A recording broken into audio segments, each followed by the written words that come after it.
everybody, and welcome back to the EMEA Masters. We're getting ready to go into our third game of the day. This is going to be Team Go, formerly known as Gamers Origin from the LFL, taking on the GLL's Anorthosis Famagusta. Trouble, how are we feeling about this game? You know, I feel like there's probably an obvious answer here, but I'm hoping that a bit of your Greek bias will come in and give us a little bit of hopium. Okay, I'm going to start with hopium, so then I can take us down a little bit. Okay, go for it. Anorthosis is one of the only teams that has made back-to-back EMEA Masters. There you go. EMEA Masters groups appearances. They were there last EMEA Masters, and now they've made it again. Completely new roster, of course. The only two remaining, I think, from the previous run at the EMEA Masters is Golden Toast and iLevi, which were the core that was kept, if you will. They brought in Eyliph. You and me, he probably know Eyliph over from the NLC. Insane Camille / Fiora player at the top side of the map. Spooky has played a lot over in the EBL, one of the veterans in the scene currently.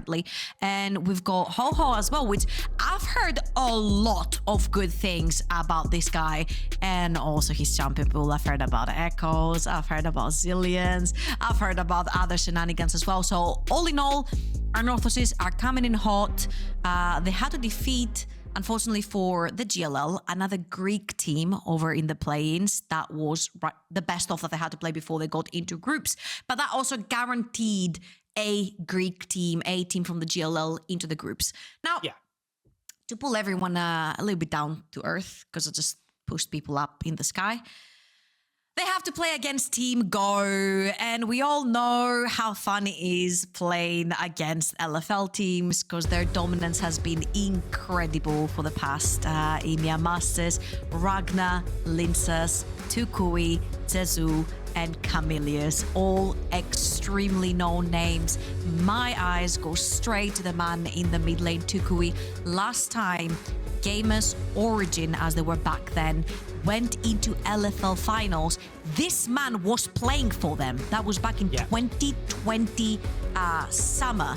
And now he's rejoined them. And now they made finals again over in the LFL. Yes, they lost 3-0 to LDOC, but the very important thing is that the team saw finals again with the same guy. And of course, Jezu played over in SK Gaming in the LEC, so a ton of experience in this roster. I guess there is that element of, they did lose 3-0. So, you know, you do kind of have to look at that on this front. Maybe versus Anorthosis, you know, those weaknesses might not be exploited, but they'll definitely rear their heads, right, in this game, regardless of the outcome. So other teams within this group may be paying attention towards this and going, okay, this is where Team Go kind of seem to struggle and maybe have their issues. I'm very excited to see how they fare in this game. You know, there is obviously a bit of hopium for Anorthosis, but you know, the GLL have been one of those regions where occasionally we get those upset teams. I'm casting way back to the second ever EU Masters back in the day. Anorthosis Esports? Yeah, Panathinaikos, right? They were such an upset team, but really kind of threw a lot of people off. And I feel like with EMEA, especially with the Turkish joining in to this into this tournament, I feel like a lot of people will be turning their attention towards the big regions. And I feel like it's these little regions who now get the chance to kind of really show up and be those upset teams and be those, you know, those teams that kind of change everything up. I mean, going back to the ClickTech days back in season 1, our first ever run of the tournament. But like, you know, it's always the teams who are the underdogs who you kind of write off a little bit and may have that area where they can step up. So there's 4 teams that are coming through the plains, right? And the other 3 teams are instantly qualifying to the groups. These 3 teams that instantly qualify to the groups are extremely strong teams coming from the top regions of EMEA. Now, the teams that are coming in through the plains are technically the dark horses or the underdogs, whatever you want to call them. The 3 teams that are in this group, there's only 2 spots for you to advance over to the best of series after groups. You need to beat the team that's coming in through the play-ins, because if you don't, and this is an upset game, then you might end up not making quarterfinals because of this. And this is why usually the GLL is such a fun region to watch, because they are the underdog team that have pulled off upset victories into other teams. And from what I've heard from a bunch of the Greek casters actually from the GLL is that they actually believe that this time this team can make it out of groups. So I'll be really interested to see that, because their group looks the group looks stuck. They've got Riddle in there, they have SK Gaming Prime in there, and of course Team Go. So if they do manage to make it out of this group, that'll be a huge feat for them. I mean, you put that group as another one of our group of deaths. I'm inclined to agree. Riddle look very scary within their group as well. Obviously got an LCK jungler on that team, the Korean jungle mid duo on Riddle. Absolutely terrifying, but we'll turn our attention away from that and towards this game. I was kind of Go immediately ban the Zillion. Immediately ban the Zillion away from HawHaw. Don't want to be giving that over to them. LeBlanc coming out from the side of Anorthosis, and is this just going to be one of those kind of mid lane ban offs where they just to try and ban as many mid laners from each other? We'll have to see. I would actually be surprised if the Echo stays open, because HawHaw played it in the finals over in the GLL, and he played it twice, both into ranged champs, one into Victor, one into Azir, which Echo is not favored into, but it's not going to be the case. Echo is going to stay up. Trouble. They've banned the LeBlanc. LeBlanc's a really good matchup into Echo, so that actually may look like they are setting up for a potential Echo ban. We won't get too ahead of ourselves, but I do know LeBlanc is a pretty rough matchup for the Echo to play into. So we'll see what they're going to go down for here. I don't expect it to be blind picked. Is it Rakan? I feel Xayah is probably quite a big one, or Rakan, like you said. I feel usually you want to pick up the Xayah because then you can pair her up with a very strong support, but this time it's going to be the Rakan. And the reason why I'm saying this is that Rakan is absolutely incredible in team fights, but when it comes to laning phase, he absolutely sucks. He literally loses to pretty much everything. He can get cover easily, especially into melee supports, and enchanters kind of like out-heal him. So yeah, the Xayah is going to be taken away, so you don't give the duo. But is it going to be a Wukong? Because every time all the junglers are open, except the Vi, of course, Wukong is the pick of choice for a lot of the junglers. It's going to be the Rell. Interesting. So they go for the Rell Xayah. This is a pretty engaged, heavy, brawly bot lane they've locked in. So we'll have to see what Team Go are going to look to lock in as their response to that. Running down, I'm trying to think about what AD carries are up and what will sync up well with that and what they can look to brawl with. Speaking of brawling, the Wukong comes in. There's going to be the Zeri pickup from the side of Team Go, rounding that one out. So expecting Anorthosis probably to look towards their jungler here and make sure they set Spooky up with a pretty comfortable jungle. The Gragas and the Vi already been taken away.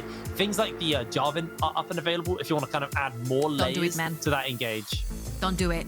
I know you want to pick your champ. HawHaw, I know. Man, I feel you. I'll play stupid champs as well. Okay, it's going to be the Hecarim. Okay, I'm so excited to actually see the Hecarim right here because, one, it adds another pony to the draft, and two, it just chains up the CC so freaking well. If one of the feathers lands a root, the Rell goes in, the Hecarim goes in, and the chain CC is just never ending. So really good stuff right there. Let's see if they're gonna opt to maybe ban out the Echo right here. But so far, having the taunt and having the knock-up from the Wukong is just so potent in stopping Echo from ulting away that basically he might get the destroy, the treatment that Destroy got in the previous game by chaining the CC. Absolutely. Well, just waiting it out, running down the timer a little bit on these ban phases. The Jax, the Malphite. Just looking at kind of top laners that could get banned away. I feel like okay, so they go for the Renekton. You did mention Eylif's Camille as a potential thing that could show up. Back in the NLC, that was something that they did use to pull out. The Fiora as well is up in there and available. So this may just be the gauntlet getting thrown down. The question to me is, are they going to look to counter pick mid and give HawHaw as good a matchup as possible? Or do they feel comfortable enough to blind pick for him and then give Eyliph the counter in that top side of the map? That answer will come literally in the next 20 seconds I can also big brain you. Not you. I can big brain. It could be a Galio Camille angle here. And then no one can get away. No one can get out. Hecarim dives in, Galio can ult, Rell goes in, Galio can ult. If you are going to... Okay, 1 of 2. One of those locked in. Eyliph did not play Camille locked over in the GLL, but we know him from the NOC. The champion was almost permabanned against him because it was also Camille meta back then. But I love this because the Galio being taken away here is huge. Oh, wait. It could be a taunt. It could be we know you want Galio. Okay, fair. Wait, this... I don't know if you do pick Galio into... Echo into Galio. That breaks apart. I'm going to be real with you. That breaks apart a lot of what Anorthosis I think we're trying to do. This is why I would personally first go for the Galio and then the Camille. But I feel like the Camille cannot be countered at this point because they've got the Renekton and the Jax out the way. Olaf towards that top side of the map. And let's see if one of them is going to choose to go towards maybe some Ignite to try and get ahead in the laning phase. But talking about HawHaw, he plays a lot of unconventional picks. And we haven't necessarily seen his yet. Very nice. Cassiopeia is going to be locked in. Try to stop if you can trace the Galio and try to stop him from ulting into the fight. That would be great. But very nice takeaway from Team Go right here. Take the Galio away with Rell, Hecarim, and Camille having the Galio ult would be massive. Great takeaway. Now, just taking a quick look over the champ select and what's actually been locked in. I do worry that HawHaw may be a little bit left alone in fights because all of Anorthosis kind of just jumps forwards. Golden Toast can obviously buy themselves safety with their ultimate and may just go Gale Force to kind of have that dash up and available to them. But HawHaw has to be very careful with that Miasma and that Petrifying Gaze because there's a Galio, there's a Wukong, there's a Rakan, there's a Olaf who can all jump in onto them and look to blow them up. So I do worry that they didn't have a backup plan if Galio got taken away. And this felt like something they just had as an answer to the Galio in the lane. Actually, I do enjoy the Cassiopeia right here because there's a lot of dashes. Yes. The Zeri wants to dash away through walls. You don't allow that. Rakan wants to dash engage. There's just the Galio that can ult away. So again, if you trace them into a team fight, depending on HawHaw's positioning in the team fights, and I think this is something that we could very nicely track throughout the entire game.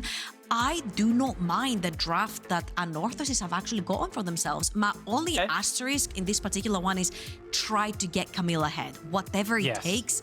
If this Olaf gets out of this laning phase, it's going to be pretty brutal because there's a lot of squishy champions. And especially if the Hecarim goes towards the more solo queue build that we've been seeing with like the Dust Blade and the Manamune, he's going to be extremely squishy as well. So Olaf's going to have a field day. Yeah, absolutely. But it looks like we are getting on to the Rift for our third game of the day. Anorthosis Famagusta taking on Team Go. Team Go, they did get 3-0'd back in the LFL domestically in their finals, coming second, but they are still Gamers Origin, or were formerly Gamers Origin, now Team Go. A very storied team who have played a lot of games at EMEA, or what it used to be called, EU Masters. So, team with a very storied history and a team that have been around for a very, very long time. Anorthosis, though, you know, when I think of GLL, they are the one team that does spring to mind every time.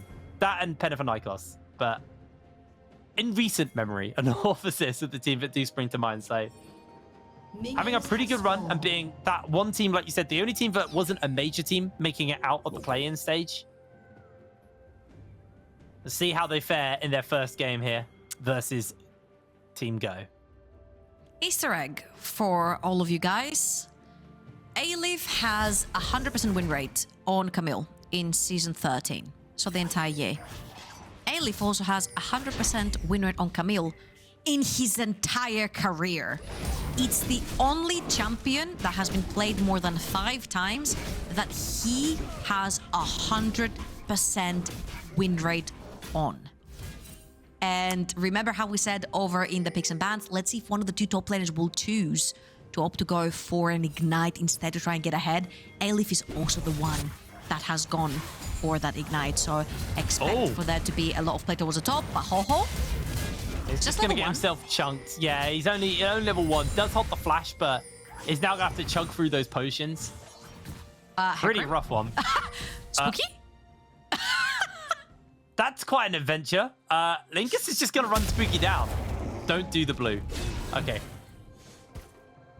Okay, just healing up a bit. He's fine. Ragner is not moving necessarily. Oh, he's ghosted. He is now.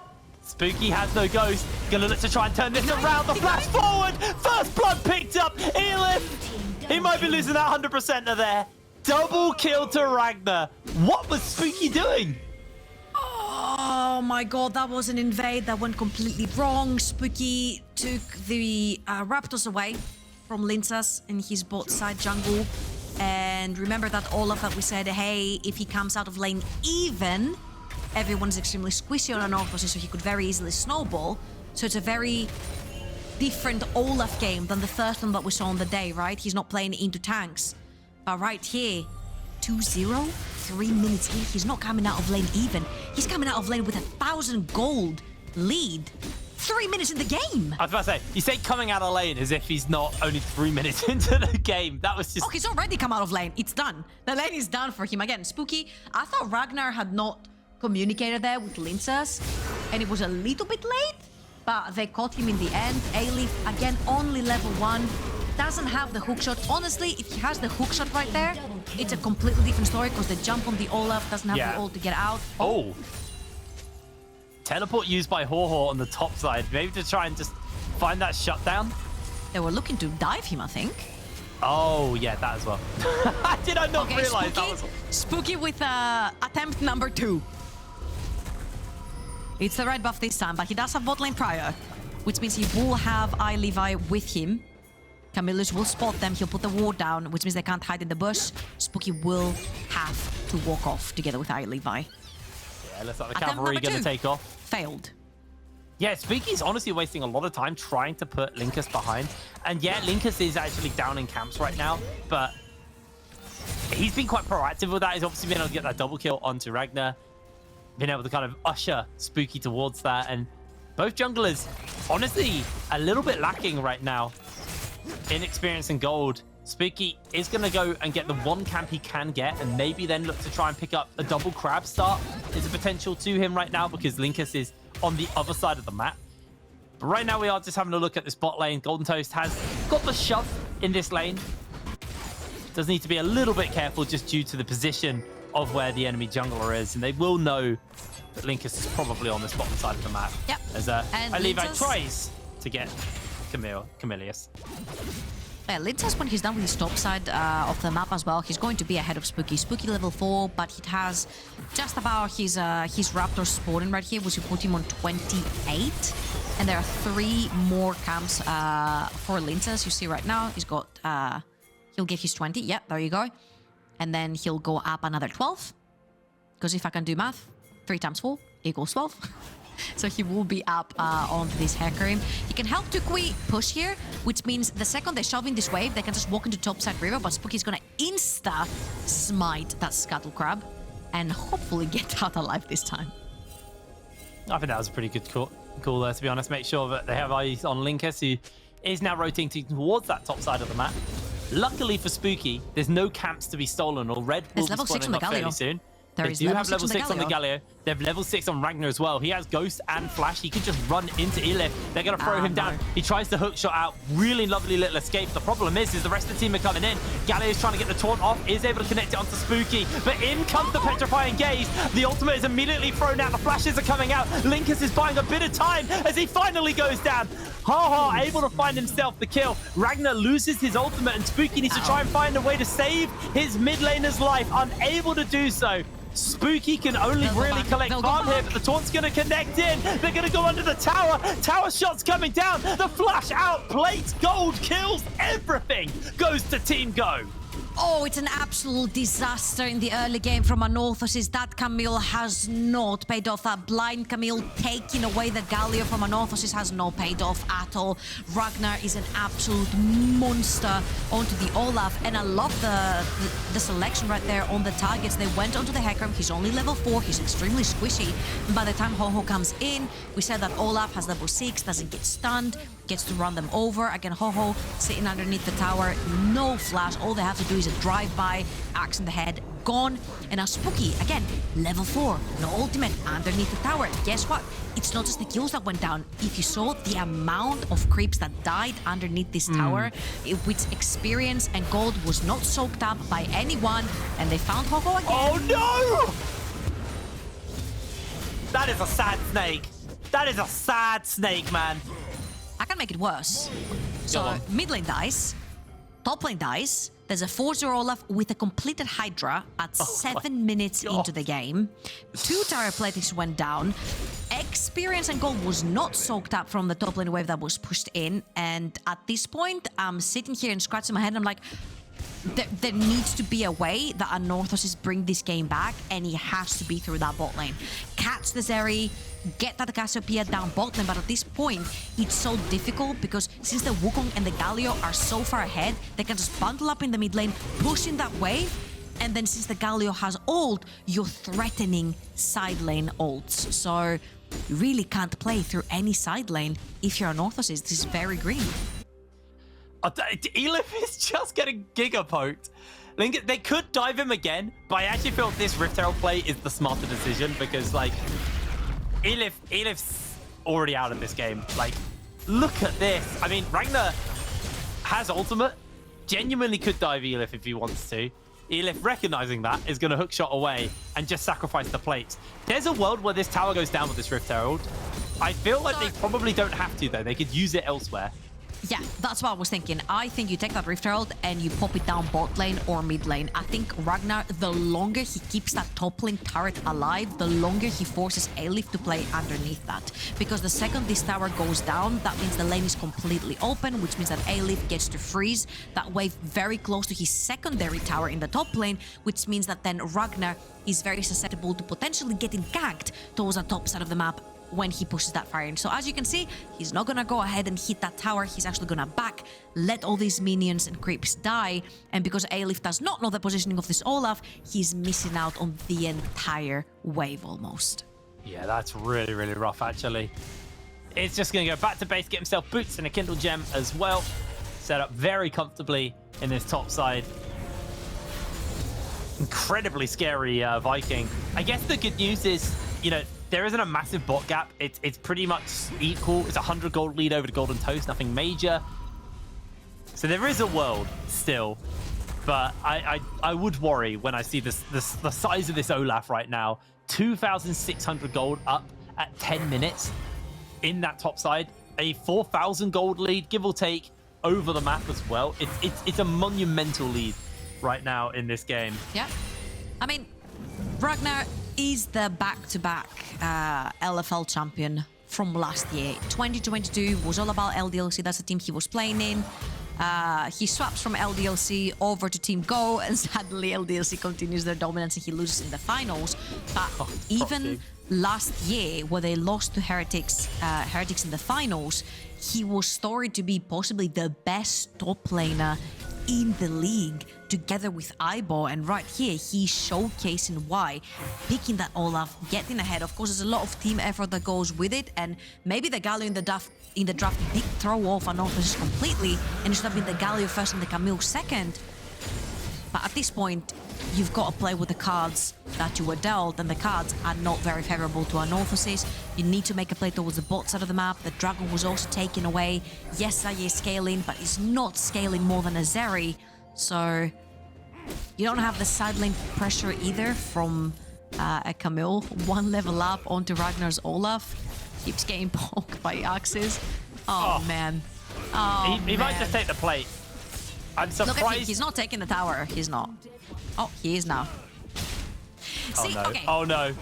Ragnar's doing something that is so clever if you're a top laner, pay attention. He threatened to kill the tower while there were still creeps underneath the tower, which means that Eyliph had to dash out, hookshot out of the tower, in case Ragnar chose to take that tower and run him down.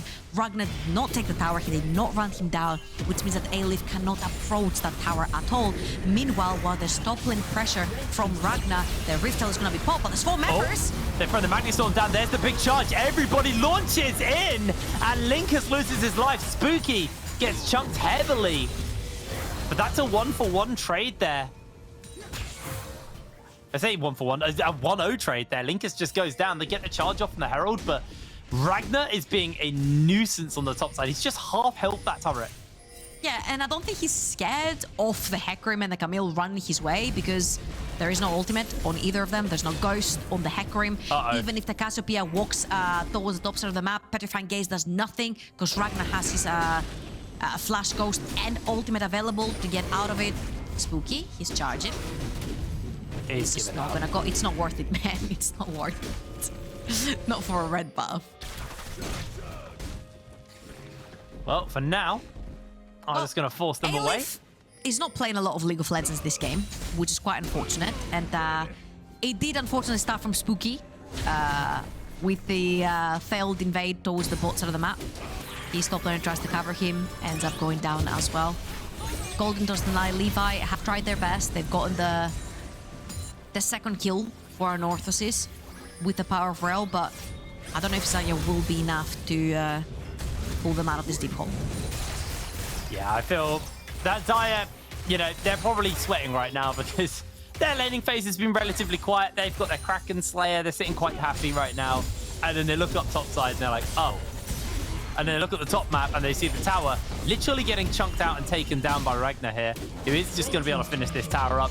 All that gold over to him and Lyncas as well. I actually think it was a bit of a mistake for Lyncas to get that gold, I guess, because you could just really snowball the Olaf. I guess he's so far ahead, it kind of doesn't matter. 4.1k. Yeah, you know what? The greedy laner in me says, nah, that jungler did nothing for that tower. If it wasn't for Lyncas taking chasing Spooky, the double kill would have never happened for Ragnar. So technically, Ragnar owes his jungler, and that's the least he can do, right? Share the gold with him. Look, man, I'm just thinking like a greedy jungler. What can I say? That's I'm not a greedy jungler, greedy laner. I don't play jungler. Oh no. Okay, so Jaksha, Hydra completed. Ooh. Oh my god! If you ask me as an analyst who kills this Olaf, I'd say this Olaf can very easily run 1v5 at the moment, all alone in the enemy team, and probably kill 2 to 3 people. I'm gonna be real with you, Trouble. You said the words, and they went into my ear, and it took a moment for me to actually take on what you said. I looked at the scoreboard, then saw the items, and went, yes, that was the word she said. Oh my word, that's the word she said. That's bad. He is 2 levels up on it. He's got 2 points now in that Ragnarok available to him. Like you said, Jack Show with that Hydra. Yeah, I think you're pretty safe to bet that he's probably just going to be the strongest threat in this game right now. And is in a 1v5 setup for himself. And they're going to pick up the Rift Herald as well. Probably just going to look to put that down mid lane because that really then opens the map up massively for Team Go, and they can then really start to build that pressure outwards. It was a very late dragon just due to the attention they put into the top side. So the second dragon's going to be spawning up in 30 seconds, and I expect to see Herald into dragon, and then this game gets infinitely harder for Anorthosis because they are really going to struggle to step up anywhere beyond their tier 2 towers. Yeah, and I just want to reiterate right here, because we've been tunneling a lot on the Olaf and a lot on Ragnar. Yes, he's 4.1k ahead. Yes, he's his entire team's lead almost. But even if they manage to kill him by some miracle, the Zeri's untouched. She's 700 gold up. The Galio is there. The Wukong is 1,000 gold up as well. So there are damage dealers that are left in the game. And as you can see, Lyncas, 1 charge takes almost a fifth of iLevi's HP away, and Lyncas is not even the person that's fed in this team. Level 11 Olaf top lane. Look, they can just Ragnar can just walk past the tower and threaten. Yeah, I think you raise a really good point there though, because we've obviously focused heavily on Ragnar, but realistically, this team is actually kind of built around defending Jezu. There's lots of ways to buy space for Jezu on this Zeri, and Zeri herself is a champion who's just hyper mobile and hyper hard to pin down. So even if somehow they have to kill Ragnar, they're either going to trade a lot of HP to do it or a lot of ultimates to do it, at which point then Jezu can probably just get the freest fight of their life, where they can run around and basically tidy these fights up. So this is a very, very hard position for Anorthosis to find themselves in versus Team Go, because the gold is starting to stack up. There's a 200 gold shutdown on to Jezu, and that 150 gold shutdown, and that literally is just born out of kind of a farm lead and just plates and tower lead and stuff like that. That's just passive gold to get that shutdown. Okay, but this is the most realistic scenario, right? Find the Zeri, pin down the Zeri, throw every single ultimate. Cleanse won't matter, especially when you're in a cage from the Camille as well. Sandra does deal a lot of damage for Camille, so try to maybe pick on the Zeri, but at this point, I don't think I've seen Jezu like alone on the map. Even right now, where he's overextended, pushing that mid lane, Lyncas is hovering behind him, and the second he moves too far out, Kamilius is the one that's making his way towards the Zeri. So they're not allowing a single second for Anorthosis to breathe or even try to potentially find a pick. Eyliph? Just gonna catch him with the knockout. Looks like both teams are setting up for potentially something here. HawHaw landed the Q, so get that movement speed. The monkey comes in with a cyclone, knocking everybody up. Ragner finds one. They do find the lockdown onto Jezu, but he's able to cleanse it and survive. In comes the Galio. 2 kills picked up. HawHaw goes down to an axe. A double kill for Ragner. He's going for the triple. Golden Toast will fall. And there's the triple. There's the ace. Team Go have a phenomenal lead this game. Absolutely beautiful. Ragnar got that double kill 3 minutes into the game. Honestly, kind of unplayable from Eyliph from there on out. Wasn't his fault that double kill went down. Anorthosis greed for that red buff. Raid boss appears. Everyone tries to run away. You can't run away. You can't see him. You can't stop him. And if the Golden Toast will all try and do some more damage and get away from the Olaf, it will just not be enough. He'll get chased down and taken down.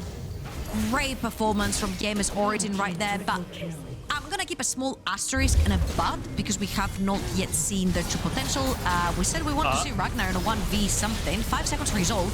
He's thinking about it. He's gonna get a whole bunch of damage off on the Spooky. Look at the sustain. He's gonna just chase onto iLevi. In comes the rest of the team. Eyliph trying to get away. Ragnar's keeping them up. The slow comes in from the Zeri W. Eyliph eats another axe to the face. And that's a kill for the Galio as iLevi tries to jump away from this one, but they will not live for long. Or they will, because they have the flash, but Ragnar wants it. He's now found Spooky. That horse does not scare him. Yeah, and again...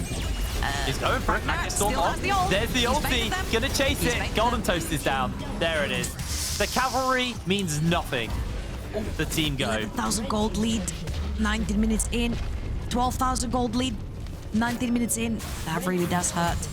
The game has accelerated completely out of control for Anorthosis, and they need to go back to the drawing board. Should they have drafted Galio before Camille in the top lane? Because I feel like Galio was more of a key piece here rather than Camille. You can Galio all the top of the Hecarim, you can Galio all the top of the Rell, right? But if you lose your Galio, your entire comp kind of falls apart, especially if it is designed around picking that Galio. And my asterisk around Gamer's Origin or Team Go, sorry, is I want to see them when they've been pushed. Because this one has been carried through the top lane, you know. Yeah. One lane bleeds into another, and you can't do nothing about it, especially when that one champion that's snowballing is the likes of like an Olaf, a Darius, a Jax, bruises like this that can take over entire games. I want to see what Go can do when they're pushed, when the game is even. Because when that happened, LDOC took over. Oh, well, Baron's going to get started up here. Going to be seeing Team Go looking to fight for it. Half health. I mean, that's it, looking to fight for it. Team Go are going to get this Baron. It's a pretty much a freebie on this one. A 20-minute, basically on spawn Baron over to the side of Team Go. Sad B coming up here from Kamilius. And I think Anorthosis probably are feeling the sad B a little bit here. They may be able to answer with a shutdown turret for themselves. They've got a pretty big wave. It's a Camille. She's got the Hecarim with them, so they will be able to pick this one up. But a tower in response for the Baron at 20 minutes. It's almost 7k gold lead. 3-item Olaf to a 1-item Eyliph. Really, really rough one for them to play out. And it's one of those things where there's lots of shoulda, coulda, wouldas, but I feel like, unfortunately, the game is set up in this situation. And I think it's just going to have to be one massive shutdown, one massive misplay from the side of Team Go if they're ever going to drop this game. I think it's more of a case of one massive, let's reset our mental and go next, honestly. Yeah. It was very obvious what the mistake was. You know, an unfortunate invade, didn't work out, ends up dying, gives a lot of the lead. They do find Toucouille on the Galio, but he's pretty beefy. Yeah, he's able to tank up a lot here as Kamilius jumps in. That's going to be one already onto him. Eyliph goes down again as Lyncas is running Golden Toast down. He's going to try and chase him. And into the back line comes the Olaf. HawHaw will be run down slowly but surely as 4 members fall. Baron in pocket. Team Go are probably just going to look to try and finish this one up. They flash over the wall to make sure they're in range of both towers. And they're going to have a pretty big wave to push in to close this game out with the Baron in pocket as well. This game feels all but done for Anorthosis Famagusta. And it's just one of those games where it just kind of snowballs out of control too quick, too fast. And they were unable to get a grip hold back onto this. But Team Go making a statement with their first game on stream, taking down the turret. iLevi's going to try and chase in forward onto the monkey. The lockdown comes in, but iLevi, they're finished up nice and quickly. Jezu's able to secure the kill, and the minions will finish up the tower. The Nexus will be laid bare. The flash comes in forwards. They do throw everything down onto the Galio.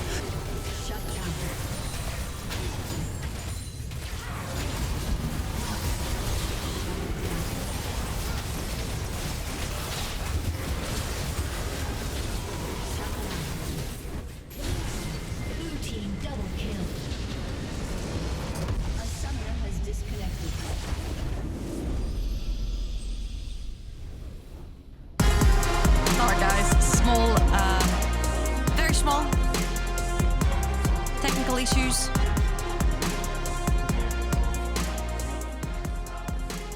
We'll be back very shortly.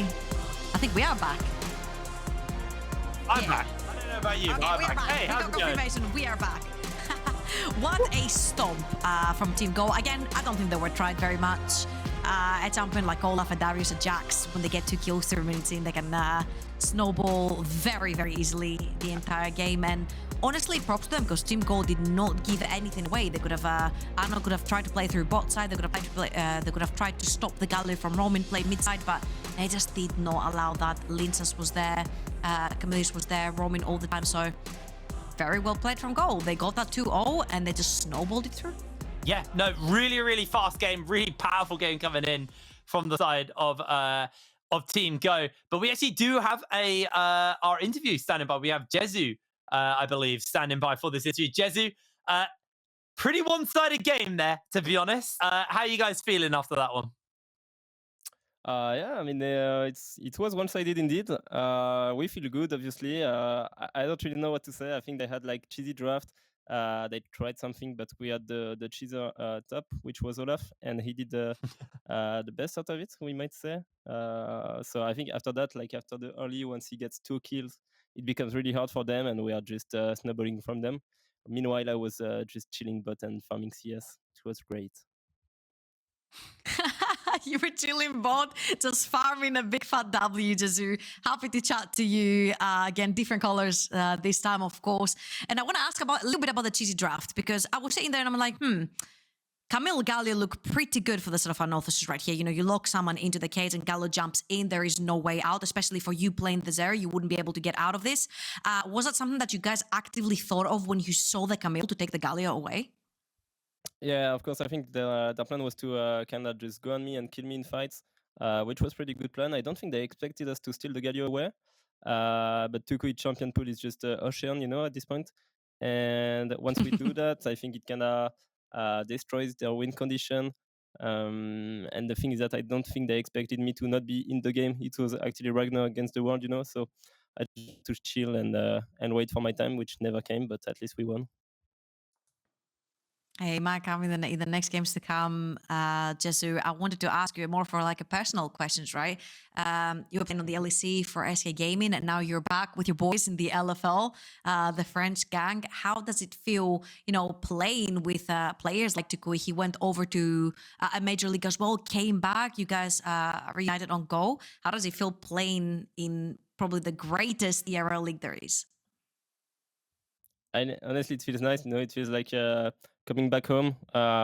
It's always hard to go back from LEC to ERL, because it's hard to see this as it's always a step down, you know, obviously. But it's part of my career. I will work hard to go back to LEC.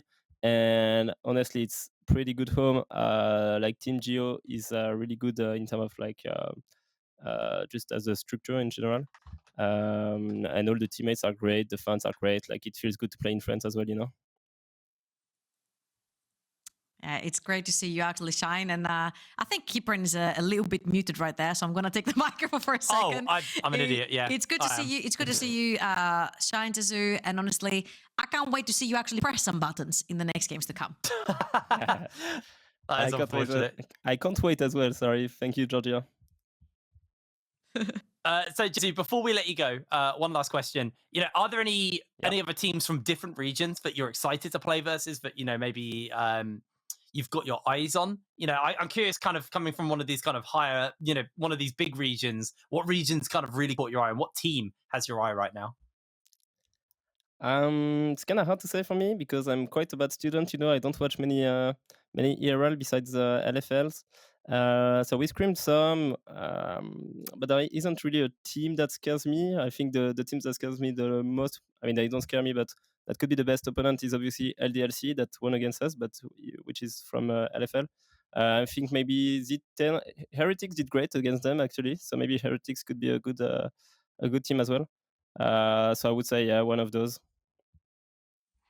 Awesome. Well, congratulations on the win. Hopefully next time you do actually get to play the game instead of just playing Farming Simulator. And we'll speak to you later, right? Merci beaucoup. Thank you. No problem. Thank you.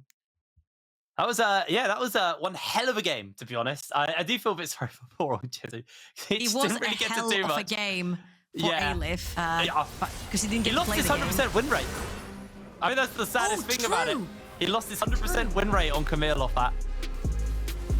There was probably a moment where that double kill went down and he just probably let out the biggest, deepest breath of his life. Like, just complete heartbreak. But yeah, it's very hard to break down games like this because they are just... When someone gets this monumentally fed on a very snowball-heavy champion, it becomes very hard to talk about, you know, all the rotations and the mechanical plays because it kind of really boils down to, yeah, well, they just got 2 kills in the first 3 minutes and overtook the game from there. Because I don't really feel like, other than that invade, it didn't really feel like Anorthosis made like loads of big mistakes. There were obviously mistakes, and those mistakes then get punished tenfold because of how fed Ragner was. Yep. But it doesn't really feel like the game kind of boiled down to like Anorthosis making lots of mistakes. It was just kind of like that one mistake, which then bled into a situation where the game kind of became unplayable. It's just very difficult, especially when you're playing against the bruiser that gets fed, because that lane will bleed through to the other lanes and you will get the snowball effect going. Now, what I'm going to say, of course, for Go, they didn't necessarily showcase their expertise from the LFL because it was a very easy going game from the get-go. But what I will say is that for Anorthosis, at least, I don't think this was a very tilting loss, and I also think this will be some sort of like learning when it comes to the draft. You heard what Jezu said about Toucouille. He's like, at this point we knew that they wanted to go for the Galio. When they locked in the Camille, it gave it away, and at this point Toucouille has a champion Ocean and he's like, I'm just gonna yoink it away and I'm gonna use it in our draft, which absolutely worked because it feels like, I don't know, didn't necessarily have a massive reply that would impact the map as Galio would, since he has that semi-global with him, unless they want to go for some sort of TF, which we don't see at all very often. So yeah, I feel like a learning from the draft, potentially picking the Galio before you lock in the Camille, so you had other driving factors to get that Galio ult in the backline as well. And again, it wasn't a skill disparity right there. It was more like, hey, we made a mistake in the early game, let's not make it again so we can play from even. Yeah, absolutely. And this is the ending that we missed, unfortunately. I don't know about everyone on stream, but for us, me and Trouble, we did miss that. But that was just, yeah, it's always hard. It's always hard breaking down like a very one-sided game like that. But, you know, I feel it was a smart punish and it paid off amazingly there for the side of Team Go. Anyway, we are going to throw to a break. When we're back with SK Prime taking on Riddle. So it's going to be a doozy. We're going to switch the casters over to Medic and Broxer for those last 3 games. So we'll see you in a bit.